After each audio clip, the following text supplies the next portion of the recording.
In the immortalized words of that one dude from Troll 2, they're eating her, and then they're going to eat me. Oh my god! Okay, which pertains perfectly to what we're discussing today. In a small town in the cusp of skiing season, a meteorite would touch down just outside of town and release a mutated form of bacteria that was morphed into a superorganism known as the Blob. This blob possessed enzymes capable of tearing apart and absorbing any cell it came across, well, except for probably plant cells, which ultimately would result in the creature growing larger and larger. As time passed, as time tends to do, it went from the size of a fist to the size of a small building. Government action would be required in order to attempt to contain the creature. Fear was that if it was allowed to continue to grow, then within weeks, it could quite literally become an apocalyptic event that would destroy the planet, or at least every living creature on it. So in today's episode, we will discuss the Blob remake from 1988, where the creature came from, why what the literal scientists are saying absolutely makes no sense, and how the Blob is able to dismantle and incorporate the meat suits of others into its own blobby goodness. So for all those that are new here, there will be a timestamp up on screen. If you want to bypass a summary, you can head there and check out the chapters bar and just really move ahead. Typically, I'll try to cover like the entire movie inside of 13 minutes, which has been absolutely getting me blasted with copyright lately, but you know what? Paramount can suck it because we're doing it live. Anyhow, salt aside, let's get into why when you find an amorphous pulsating blob, you probably shouldn't poke it with a stick, no matter how much the monkey side of your brain wants you to. I know it's tempting, but it's literally never produced a good result in these type of things. We start off our story with quite literally the most common theme in the 80s movie, hovering above the planet with a zoom in. I gotta tell you, the white powder that was circulating a lot back then probably made most of the people in the 80s feel like they were doing this, because it was incredibly common in like almost every piece of media. Like literally, throw a dart at like a VHS store from like the 80s. It's for some reason you're hovering above the planet. Anyhow, as we zoom in, we find a small town looking pretty abandoned, except it's not, because right next to a graveyard is a football game with the entire town attending. Very scenic. This is where we meet Paul, Meg, and Scott. Don't worry about the names. A lot of them are about to become very unimportant very quickly. But Paul has the hots for Meg, which is a name that is forever ruined by Family Guy, but Paul wants to ask her out. While he talks with Scott, they end up recovering the ball, and Paul then asks out Meg after he gets slammed into a table. You know, as you do. Okay, so now we meet Mr. Billy Badass, known as Brian Flagg. I'm just gonna keep calling him Flagg throughout this entire thing. He's wanting to jump a broken bridge with his bike for reasons unknown. I mean, it's a pretty small ravine. I guess just do it. Anyways, as his bike sucks, he ends up crashing it instead while a homeless man named the Can Man, but I'm gonna call him Dan the Can Man, claps for him. Back in the town, the sheriff talks to the waitress. Okay, so while they're talking, he's like, hey, there's a country band. Do you like country music? So clearly my boy is like barking up that tree. Well, she rejects him by saying she's too busy, but then puts her number on the check. Being an adult myself, I think I would just be like, yeah, seems like too much drama and just kind of move on with my life, which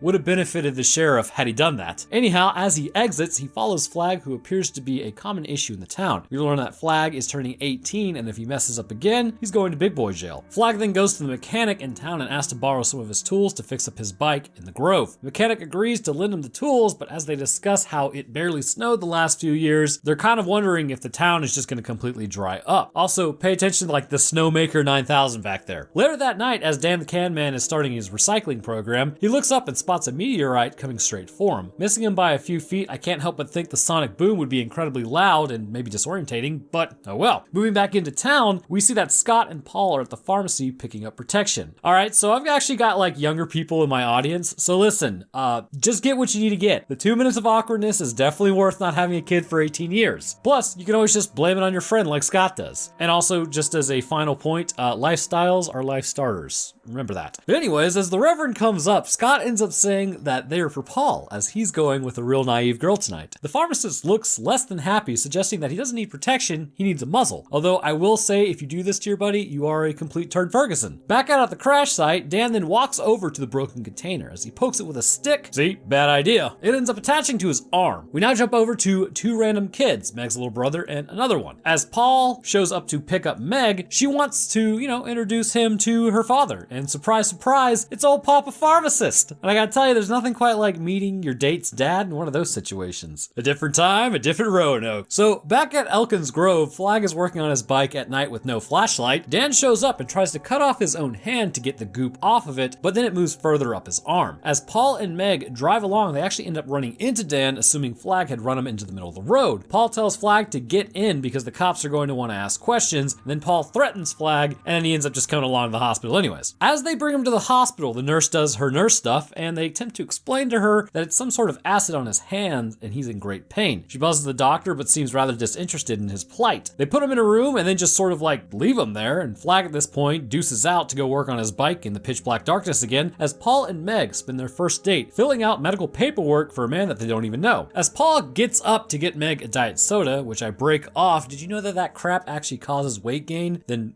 like really just your standard sugar? It ends up screwing up your insulin levels, leading to greater weight gain overall, even if there are 0 calories. Hydro homies know what's up. Anyways, he gets up and then sees that the sheets in Dan's room are moving. As he goes to check on him, he sees that his eyes have turned completely white. He goes to get the doctor. As the doctor pulls back the sheets, he realizes that he's been half eaten, like he's being straight digested just laying there. Paul runs into the phone room to call the cops, but doesn't see the gurgling slime behind him. So here's where we see something interesting. The liquid that falls on the desk is immediately starting to burn through, and considering a desk is really just a collection of cells, the potency at which these enzymes operate is extremely high. As Paul talks to the cops, mentioning someone was taken out, the blob then falls on him, causing him to scream. And this attracts the attention of Meg. As he reaches out of the blob, we see his face is basically being straight up eaten. So compromised is his body that she's actually able to pull off his arm as the enzyme has eaten through the connective tissue. As the sheriff talk about what just happened, they assume it to be Flag because that's the easiest conclusion to draw, although how would anybody have done this to anyone? So while all this crap is happening, we meet Mr. Suave over here. He's with a girl in his 1972 Biscayne. Basically, he's getting her hammered so he can fool around. As she points to the hospital seeing all the cop car lights, he goes out to make her a drink. As she begins to fall asleep, we see that something is approaching the car, but we know what that something is. He gets back in after making her a drink and realizes that she's conked out. He then goes full caveman and starts using the brain downstairs to think with. So retain control, gentlemen. Use the one between your ears. As he makes his moves, a tendril then shoots out and wraps around him. He eventually is sucked into the blob as well. As it continues to grow, the more people it eats. Back at Meg's house, she asks her mom if she believes her story about Paul getting just completely shreked, to which she says, "You're home now and safe." Mom, that wasn't the question. We now see the blob is heading towards town, to which we jump over to Flag's interrogation. So he ends up licking the cop during it, like on the mouth. All right. But they realize that they really have to just let him go because they have no evidence and no motive to keep him there. The sheriff now begins to suspect Flag isn't even remotely involved. As Flag is set free, Meg snuck out of the house to bail him out, and he tells her to go home, but she is persistently wanting to talk to him. Noping out of the conversation, he then heads over to the diner where Fran agrees to make him some food, but they are already closed. Meg comes in and asks for help because nobody believes her. She tells him that he's full of crap, to which activates his almonds just enough for some reason, and now he agrees to help. Back at the station, the sheriff radios the deputy who went to check out Elkin's Grove. He then remembers that he was supposed to go pick up Fran at 11. I mean, priorities, man. But back at the diner, Fran notices that the sink is clogged. She attempted to get it unclogged, to which Johnny comes over and says he'll do it himself. Reaching in, he pulls out something, but then his face gets grabbed. He's then pulled headfirst in, which, I mean, considering his head had to go through that small drain, I think that's just instant annihilation. The brain is definitely squished. Anyhow, he's fully pulled in as the blob then exits the drain and chases Meg and Flag. They run to the freezer as it tries to ooze in before bailing out on that idea because it's too cold. Fran makes a run for it, but stops at a phone booth like right outside, like a total brainlet. Should have kept running. As she attempts to call the police, the blob has found her and then begins engulfing the entire phone booth. Getting through, the receptionist tells her that the sheriff had already gone down to the diner, and down to the diner he did go, because we see he's gotten got, and now has become a part of the blob. The blob then breaks into the phone booth, absorbing Fran as well, combining them for all time. As Flag and Meg exit the freezer, the Reverend outside gets a glimpse of the blob exiting the diner. It then heads down into the sewer system, which then prompts him to check out if everyone was okay in said diner. He heads to the freezer where he finds pieces of the blob left over and puts some in a glass jar and then nopes out of there. Heading to the police station, Flag and Meg ask to see the sheriff, but the receptionist has no idea where he is. The deputy is also missing out at Elkin's Grove. This prompts them to leave and then head up to find the deputy. Coming across the police car abandoned, they then head into the forest to see if they can locate him. While walking, lights are shown through the trees, and then they realize like an entire operation is being conducted as they are taken in by men in hazmat suits. They are the biological containment team sent to quarantine the area. Dr. Meadows says a meteorite hit the earth and it's worrisome to them. They bring up how basically this is potentially what wiped out the dinosaurs, as it could just be alien bacteria with it. Flag informs him that something is running around absorbing people, so probably not a good time. So out of the movie theater, Eddie and Kevin are watching an insane gardener take out camp counselors, but up in the projector room, the AC has been turned off. Hopefully some blob isn't blocking the AC. But as the projectionist then goes to check the source, the blob just straight up gets him. Being pinned to the roof and broken down, his manager then comes up to check and also gets absorbed. Out at Elkin's Grove, things aren't really that much better. At this point, point, Flag and Meg get straight up abducted and forced into a van to be tested for infection, which really means they just need to be quieted. Flag is able to break out and then tells Meg that they need to get out of the entire town. She declines his flee first offer as he goes off on his own while she stays with the van man. In the town, she is transported there along with the others for safekeeping. She meets up with her parents and they all realize that Kevin is at the movie theater as he snuck off. While sitting in there, the man behind Kevin and Eddie starts talking and then gets grabbed up into the ceiling. As everyone begins noping out of there, Meg shows up to get her brother as people are being digested left, right, and center. In what must have induced a ton of seizures back in the 1980s, they eventually leave the theater, turned rave, and escape. However, they end up getting trapped in an alleyway, realizing that their only way out is through the sewers. Flag then ends up finding his bike and sneaking through the camp to get more information on what is going on. They pull the meteor out of the ground and we get some really dumb exposition on what happened to the blob. It's a bacteria, right? But then they say it's their little virus that's grown up. So as we all know, bacteria is an actual cell. It's a prokaryote, whereas a virus is not a cell. It's simply packaged genetic material that requires cells to propagate. So it cannot simultaneously be a bacteria and a virus, and this is why antibiotics don't work for viral infections, because antibiotics only work on biotics, or cells. Viruses aren't technically living, depending on which biologist you ask. But apparently, space has mutated the bacteria, and this mutation knocked it out of orbit. You know, as it does. But they all seem pretty jazzed about it, because this will put them years ahead of the Soviets. If they can really just hang out for roughly 4 more years, they really won't need a giant blob. Moving on, one of the scientists mentions how it's growing at a geometric rate, and by this time next week, there may be no United States left to be ahead of Russia. Dr. Meadows says, nonsense! It just has to be contained. Nobody gets in, nobody gets out. Mr. Jennings then attempts to raise concerns about this, but Dr. Meadows is sure that this will shift the balance of power in the favor of the United States, so the lives of everyone in the small town are expendable. I mean, what a turn. They now get a call that the blob is in the sewer system, which they plan to contain it. At this point, our boy Flag is just straight up discovered and held at forced multiplication point. This part is pretty hilarious. So Flag has like a wrench, right? But the dude is basically wearing a helmet hazmat suit. Flag hits him and then that's it. Like breaking the visor is knocking him out or something. What in the fresh hell? So a chase ensues with Flag taking off on his bike as he's using all the tricks such as dodge, dip, duck, dive, and dodge. And this is able to help him clear Elkins Grove and its broken bridge that he botched earlier to escape his pursuers. He then approaches the drainage pipe to the sewer system and enters it in order to clear the line of sight of the helicopter. So going back in the city, I just have to point this out since I may or may not have worked in possible contamination things. Okay, so they're wearing a hazmat suit and they enter a plastic tent and then remove their helmets. Okay, here's the problem. You didn't decon your suit. You quite literally are just bringing everything inside with you into the tent and possibly even concentrating it. It's just so dumb. Typically with hazmat situations, if it's bad enough, there are actually multiple levels of decontamination baths and showers for suits, and those suits are no longer allowed in less contaminated areas. They're just literally staying there. Basically, this whole thing was just like, what is the point of wearing the suit if you're not even following protocol? So back down in the sewer, teams are sent to seal it up. As Meg and the boys walk along, they enter deeper water. Rats around them start getting eaten as the blob gives chase. Eddie ends up getting grabbed, which, did you know that you can off children in movies, just not TV shows? Anyhow, the kid gets straight up digested as the blob surfaces and then goes after Meg and Kevin. Kevin is able to fit through the bars at the top, but Meg can't. As the team of hazmat come in, they open up on the blob, which angers it, but gives Meg enough time to escape as it goes after them. Flag appears at the top of the chute and then grabs her. They begin riding in the sewer and hit a dead end. They are then able to go around the blob and crash the bike. They end up actually running into a partially digested hazmat soldier at this point. Heading up the sewer drain, Dr. Meadows orders the team to close the manhole and trap them down there. I mean, seems a bit unnecessary, but then Flag knows too much, I reckon. As the blob approaches, they realize that the hazmat soldier straight up has an RPG on his back, which, I mean, he was supposed to use to collapse the tunnel. Flag then fires it up, blowing up the manhole cover and the van. And then they kind of just crawl up a very nice, pristine sewer tunnel. Very interesting. As Flag exits, he picks up the force multiplier as everyone gets into a good old-fashioned standoff. Flag attempts to tell everyone what's happening, which makes sense. How many times has the government really shown up to investigate every meteor? Or whenever it's important? Or at all? Or like,